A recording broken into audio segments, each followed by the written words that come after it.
Well, let's jump right into it. Yes. Chuck Blandington mentioned it. I want to talk about it. I want to get into it because I want to make sure we have plenty of time to talk about an amazing interview posted to our friends at Kerrang! Magazine with a friend of the show, Dave Mustaine.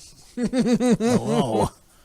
And so Dave Mustaine was interviewed, and I didn't realize this until after reading it, but this actually appeared in the print version of the magazine 2 years ago. So they wait that long to put something on the website? In this case, I guess they do. Weird, but all right. Rob, I was in such a good mood this week.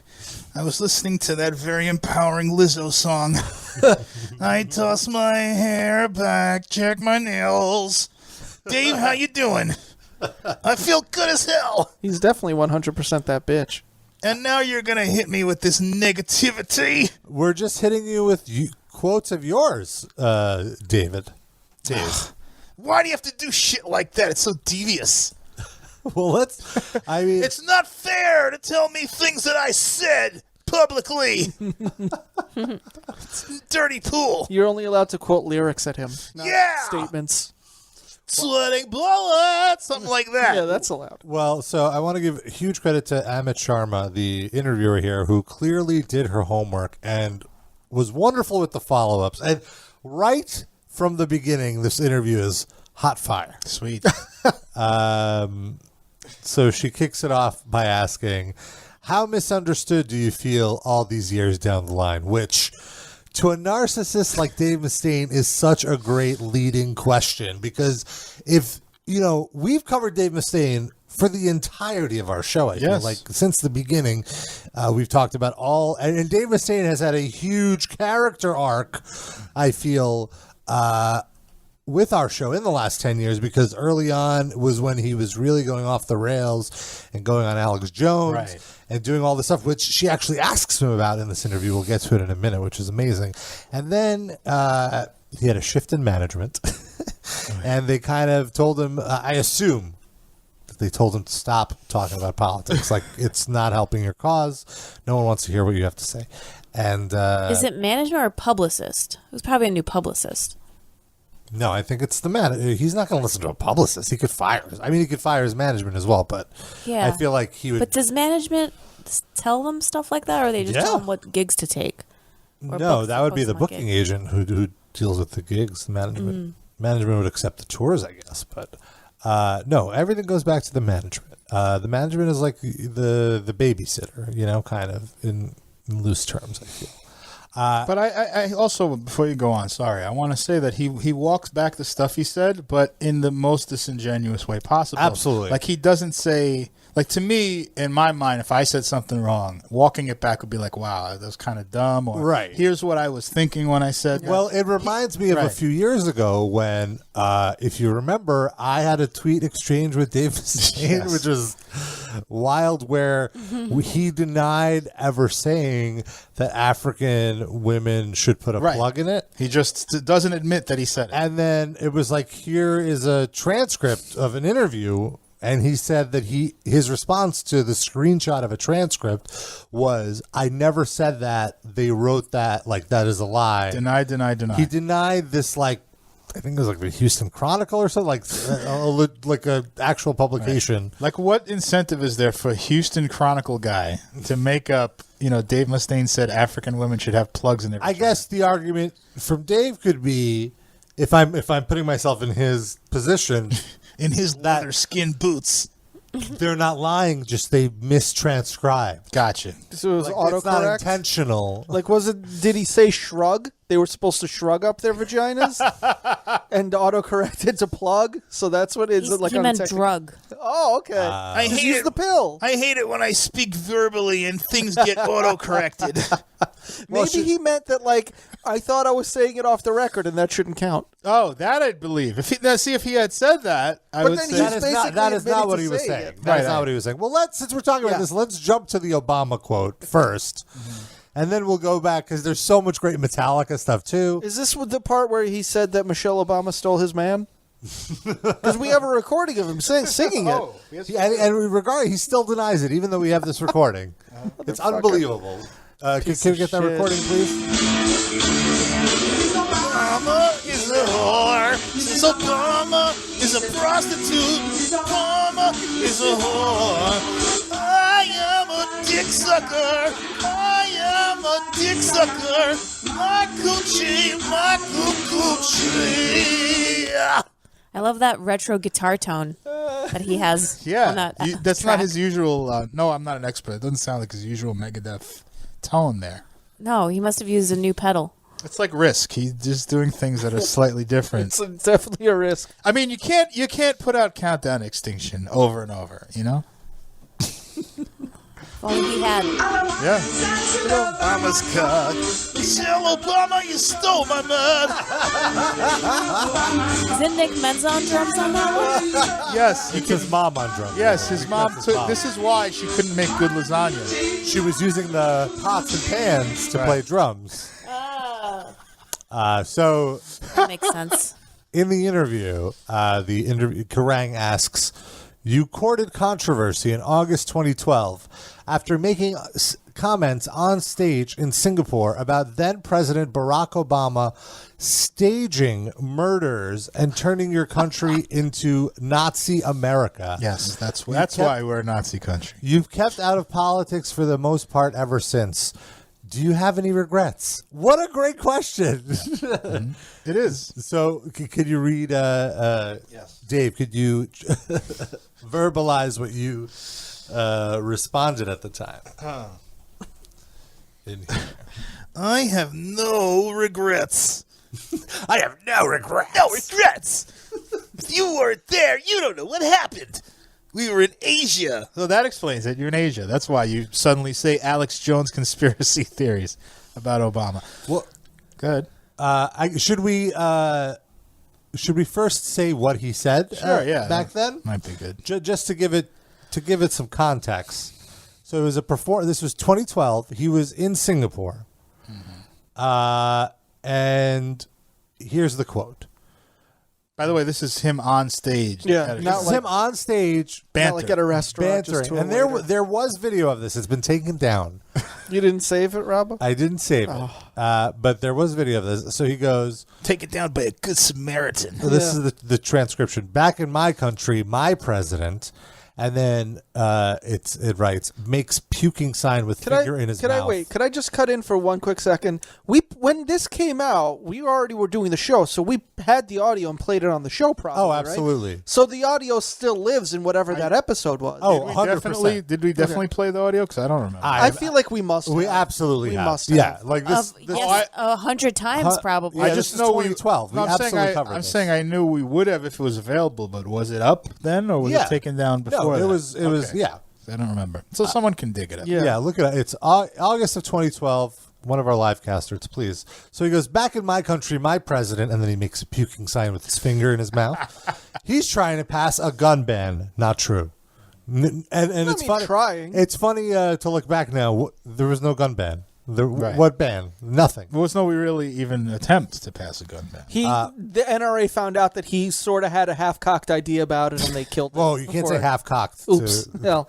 the NRA. Anyway, he's trying to pass a gun. Listen to the absurdity of this statement. He's trying to pass a gun ban, so he's staging all of these murders. Obama himself, like he doesn't even have surrogates do it. Like, well, it's he's No, I just like the idea of Obama going around to like Sandy Hook and like setting up these fake. He's an auteur, Darren. He cannot leave this to lesser minds. he's saying the Fast and the Furious thing at the border, the massacre in Aurora, Colorado, all the people that were killed there, and now the beautiful people at the Sikh temple near Wisconsin. Beautiful people. I was talking to JD, our promoter here tonight. What a great guy. I was saying, I don't know where I'm going to live if America keeps going down the way it's going, because it looks like it's turning into Nazi America. Because his life is so bad under Obama and Trump, it's completely different. And he said, move down here to Singapore. So go ahead now. Now, how did he respond? I have no regrets. If you weren't there, you don't know what happened. We were in Asia and soon discovered the guy doing our monitors really wasn't a monitor guy. What does that mean? He was a fucking dewclaw. He's a fucking dewclaw. Waste of human life. Waste of skin and life. The first two shows had been disastrous. We got a local guy to help us, and it was a fucking mess. Naturally, I threw caution to the wind, and we knew we couldn't take the gig too seriously. That night I had a couple of drinks, and I really was just joking with the audience. So all that roundabout shit, we took a detour through his sound guy and his monitor guy, and we came to the final conclusion that he didn't mean anything he said. Well, and also he's saying, "Oh, I was just drinking." I was drunk, right? The Phil Anselmo defense, it's called. Yeah. So now I had some white wine, and I didn't mean anything I said. Now hold on. Like we are gonna. So Can I he's- just- So wait. Go ahead.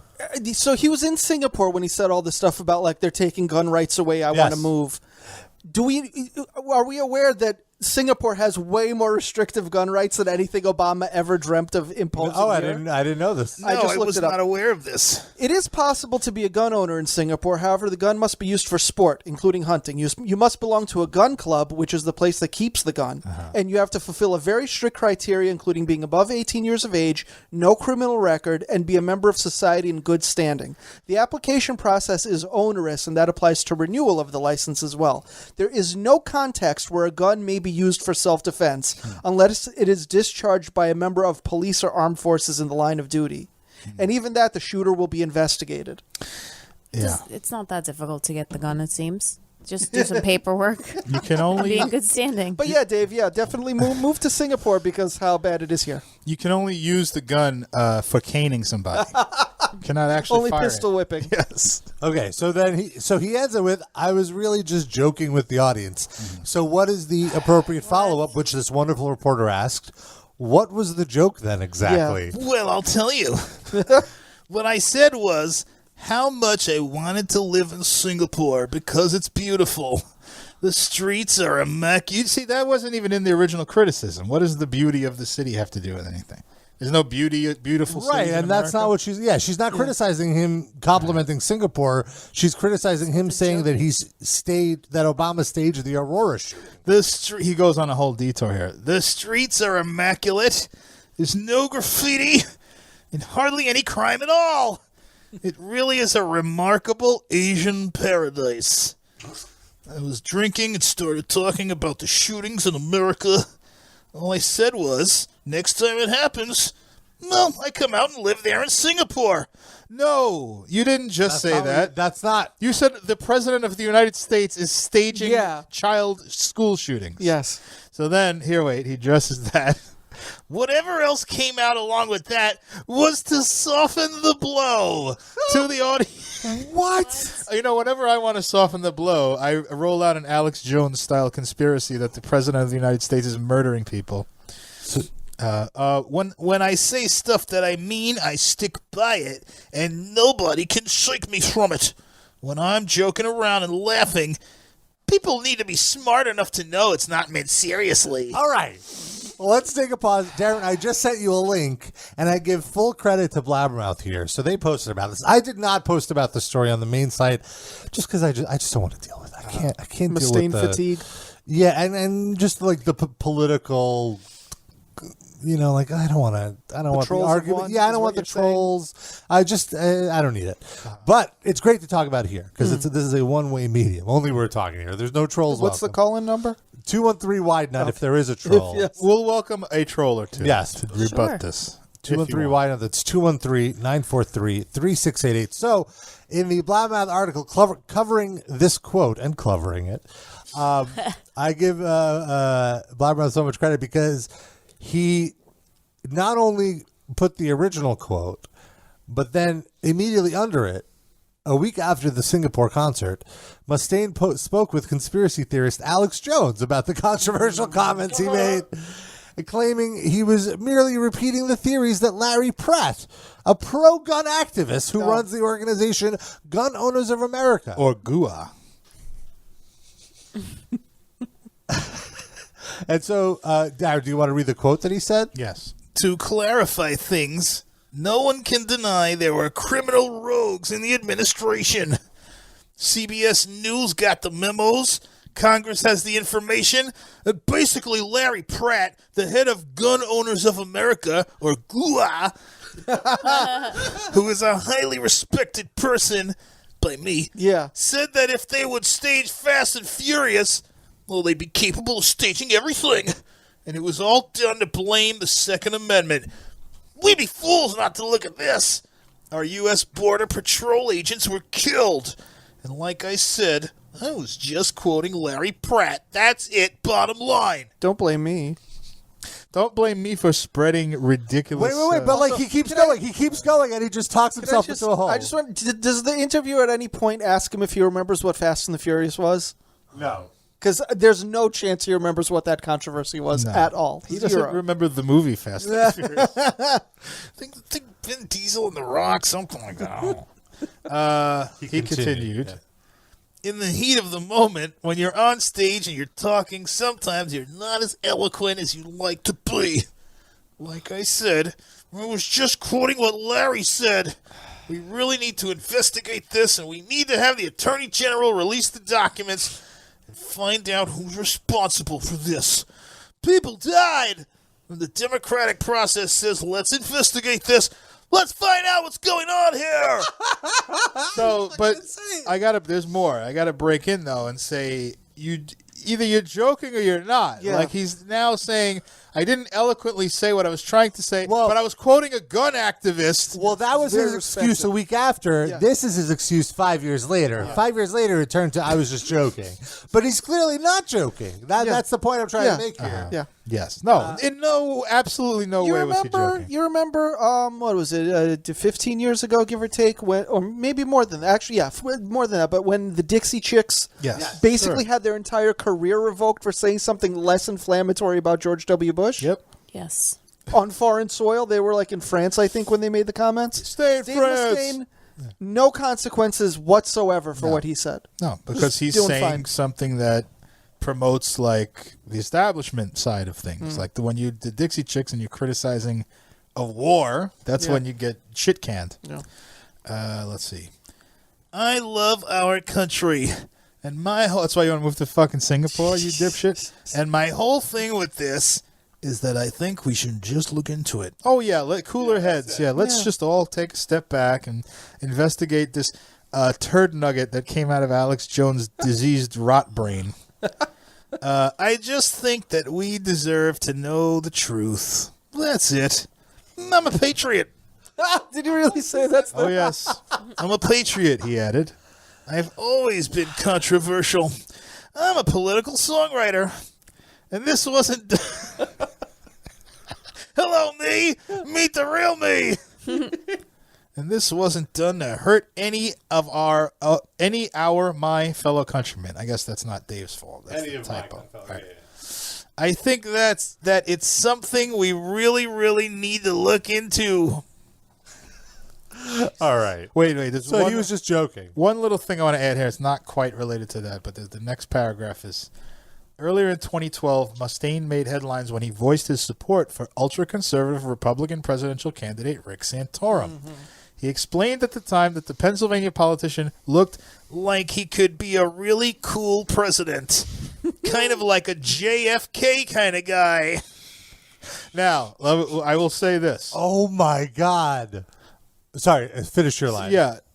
Now, whether you have problems with JFK one way or the other, with good president, bad president, he was pretty fucking cool. There's nothing cool about Rick Santorum No. whatsoever. Can you read the following paragraph? Because it's Yes. insane. Later that year, Mustaine revealed his birther opinions on Alex Jones's talk show, saying he doubted President Obama was born in the United States. He said, With all of the proof about his birth certificate being fake, and you see the signs in Kenya that say, the birthplace of Barack Obama. Hello? Come on, guys. How stupid are we right now? Those photos of the birth, like those were all fake memes. Like he fell for fake My God. memes. I can't believe it. Really? You can't? You can't believe it? It's but like it's so strange that like he's well traveled, he's associated with so many different cultures, but he's so fucking closed minded. right, well, there's two things when you're well-traveled and you have all this access to stuff that prohibit you from understanding the world. One of them is being mega rich, Yeah. The other one is having yes men all around you. He travels in a hermetically sealed bubble with people that just nod their head and go, Dave, you're the fucking man. They want a piece of his money. They want gigs. They want all this stuff. He never sees the real world. He sees a filtered, like, he can filter out everything that contradicts his stupid beliefs. Yeah. And then that's how you wind up on Alex Jones's show. Yeah. He's a big dummy. Still a great musician. I'll never knock him for that. Yep. I even like that. I like Dystopia. Like, I really feel like he's just he's an idiot savant. Like, he's great at making music, and that's the only thing he knows how to use his brain for. Not to linger too much longer, but there's one other excerpt from this interview that I wanted to discuss, and it was the interviewer going. This is the other one, right? This is the Kerrang one. interview, the 2018 one that we originally started talking about. One of your first run-ins with Metallica was when James kicked your dog at rehearsal. Yes. See, you wanted me to read his response? Yes, please. And again, he walks this back too, by the way. I probably shouldn't have taken the dog there. Oh, blame yourself now after all that? And I understand why James felt like doing that. He was probably trying to shoo the dog away. But there's a difference between shooing and going overboard. Yeah, there's a difference between shooing and taking your shoe and punting the dog. Yeah. Looking back, I totally forgive him and apologize for my part. But things happen for a reason. Dog or no dog, I think I'd be in that band right now anyway. I don't think I'd be in that band right now anyways. Wait, so did he ever blame the dog kicking incident for him not being in Metallica? Yeah, I don't remember that being part of it. They kicked him out of the band. It's not like he quit over the dog kicking. Just like the dog, they kicked Dave out. Yeah. Well, yeah, it was just practice. Yeah, we're gonna kick Dave out next week. Yeah, let me practice on this fucking dog. Or maybe James meant to kick Dave and just missed. Hit the dog by accident. And then he played it off. He's like, that dog's out of the band. Yeah. The next question is on April 11, 1983. After you were fired by Lars, you were put on a 4-day bus journey while everyone else flew home. That must have felt like the longest ride of your life. There was a silver lining in that cloud. It was the fact that the bus didn't flip over and kill me. No, that was not what he said. But I didn't know it. I didn't look at that situation with the same eyes as when it happened. It's almost like it all happened to a different person. I've grown up a lot since. Sometimes you need the time to assimilate what's happened to see your part in it. Because I did have a part in it. I was definitely dangerous back then, Noah. And then the follow-up is, what made you so dangerous? I had already punched James in the face. Humble brag. Yeah. No big deal. He's a big puss anyway. And jeopardized the band. Oh, boy, that is a massive butchering of the word jeopardized. It might be the British spelling. No, it's not. Jeapordise. Oh, yeah. The S part, yes, but not the rest of it. Jeopardized the band's physical and financial security. I understand why they wouldn't want to take chances on me when there was so much riding on Metallica. But at the time, I wished I got a second chance. Just like someone saying, "Hey, Dave, you're drinking too much. And please stop punching the singer in the face." I probably would have been fine with that. Yeah, he would have just put all the Jack Daniels away and behaved himself if someone just had been kind enough. It's very easy to reason with raging alcoholics, I find. So, yes, one of the easiest things in the world, really. So he basically goes on, I won't read every quote, but he goes on to say that, like, Megadeth, the music of Megadeth in the early years was just about attacking Metallica, like anger towards Metallica channeled into music. Okay, so there's not like lyrics that we could go back and find to see like how they... I mean, he doesn't specify, but I'm sure you could find that in there somewhere. You could probably look at a lot of those songs in many ways. Yeah. Oh, Dave. Glad it all worked out for him. Yeah, he seems like a much more well-adjusted person now. Couldn't even get that out without laughing. Yeah, no, there's no way. Well, he's redeemed himself now because he had cancer and he beat it. Oh, yeah, sure. So that's all it people takes? have a more favorable opinion. Him and Rush Limbaugh? Well, Rush Limbaugh still also, Dave Mustaine isn't doing interviews. So like are this you anymore. saying you're going to let the cancer decide whether the person's redeemed or not? So if Limbaugh I'm beats not saying cancer, it. he's redeemed, and if he dies of it, that means he had it coming? I think maybe did you mean like that gives you a chance to reflect on things? Or? I'm saying that public opinion on him was much more sympathetic after the cancer diagnosis. On That's what- Dave or on Rush? on Dave. I'm not talking about Rush Limbaugh. I do think that people. Well, see, with Dave, it's weird because I feel like a lot of people are hesitant to criticize him to begin with, like for some reason. Maybe because he's just a big four, like a metal god or whatever. But I feel like we got a lot of shit also for kind of going in hard on him too. You know what I mean? Like I feel like we got a lot of criticism for doing. There's a lot of Megadeth diehards. I agree. Yeah, I did notice he stopped tweeting. He doesn't even go on Twitter anymore. Oh, really? Yeah. That's a shame. That came from his management.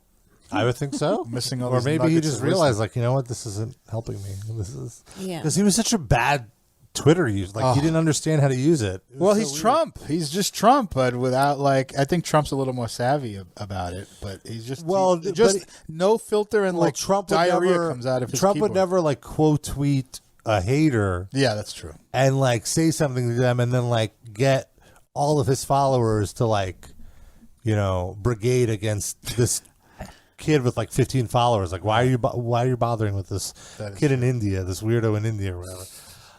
One other quick passage because it's, I mean, builds a little more character. The interviewer asks, "Your childhood was notoriously difficult. You lived off food stamps with an abusive alcoholic for a father and a religiously strict mother." And he definitely carried on the best qualities of both. It was terrible. My dad drank a lot and was abusive. My parents got divorced when I was young. It got worse from there. We moved up to Costa Mesa to move in with my aunt, who was a Jehovah's Witness. And that's when my mum... He said, "Did he really?" Oh, that guy probably translated mom. It's the transcribe. That's when my mum became one. I like to think of Dave saying "mom." Though. My mum became one, too. That's to show that he is culturally advanced. Oh, right. He should have said it in whatever the Singapore equivalent of it was. That's where he lives now. They don't believe in Christmas, birthdays, or holidays. My life was ruined from that point onwards till I moved out. Like I love the idea that that's the only thing Dave cares about as a child is Christmas, birthdays, and holidays. Like if he just had that, presents. he would have never been in Megadeth. He would have never been angry. He would have never drank. And that's worse than the abusive alcoholic father. Yeah. Well, All I he wanted was actually Christmas. he elaborates because then she asks, "Did that make it hard to find friends?" At school, whenever it was time to stand up and do the Pledge of Allegiance, I had to stand there with my hands by my side, not saying a word. Wait, this is breaking news. Dave did not do the Pledge of Allegiance. Yeah. I thought he was a patriot. Dave takes a knee. Yep. He's canceled. He's out by the right. The other kids were all wondering what the hell was wrong with me. Yes, that's why. Yeah, Dave, it wasn't your long hair. And Wasn't the fact that I ate boogers at lunchtime. A ginger with translucent skin. They put me in lockers every day because of the Pledge of Allegiance. He didn't say that. He thought it. Stop tying my shoelaces together because of the Pledge of Allegiance. I was only allowed to have friends from church, most of who lived far away, and weren't the kind of people I generally mixed with. He had such eclectic taste when he was a child. Yeah. This is why I supported Burzum, so that because they would burn down these asshole friends from church that I didn't like. They weren't even my fucking age. That's a quote. He did say that. Yeah. I'm off of my joke part. That's it. They weren't even my fucking age. Whenever it was a school year, I would see my dad just to get money for the clothes and supplies. Then I wouldn't see him until the next one. Later on, whenever he found out where we were living, we would move. That would change you. It makes you not trust people. You can't let anyone in because in a few weeks, Dad will come and you'll be gone. that's so sad.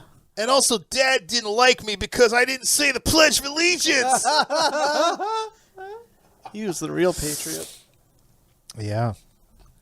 Well, that goes to show you how much parents can screw up a kid's future. Sure. But then again, we wouldn't have any great Megadeth albums. So thanks, Dad. Yeah. Yeah, I guess. Give a fuck about Dave Mustaine's childhood. Fuck him. Well, not his childhood. It's more about like what kind of an adult he grew up to be and Yeah. how much of his childhood influenced that. Right, but that made good music, so that's all I care about.